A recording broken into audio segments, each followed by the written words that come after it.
Saikrishna lockup death కేసులో SIT అధికారులు దర్యాప్తును మరింత వేగవంతం చేశారు. సాయికృష్ణ మృతదేహాన్ని మాయం చేయడంలో సీఐ నాగరాజుతో పాటు మరికొంతమంది పాత్ర ఉన్నట్లు గుర్తించారు. ఇందులో 2 కానిస్టేబుల్తో పాటు మరో వ్యక్తి ప్రమేయం ఉన్నట్లు గుర్తించారు.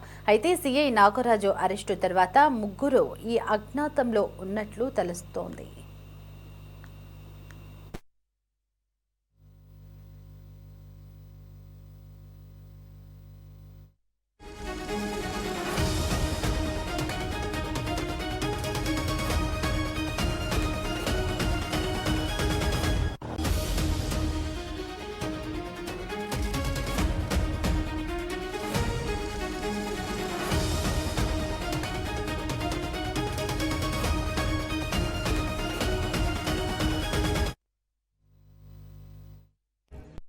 మాయం చేసిన వ్యవహారంలో హెడ్ కానిస్టేబుల్స్ అశోక్, నానితో పాటు సీఐ స్నేహితుడు సురేష్ పాత్ర ఉన్నట్లు సిట్ అధికారులు గుర్తించారు.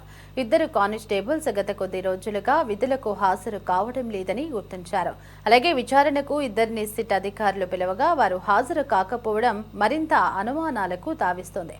ప్రస్తుతం ఈ 3 కోసం సిట్ అధికారులు గాలిస్తున్నారు.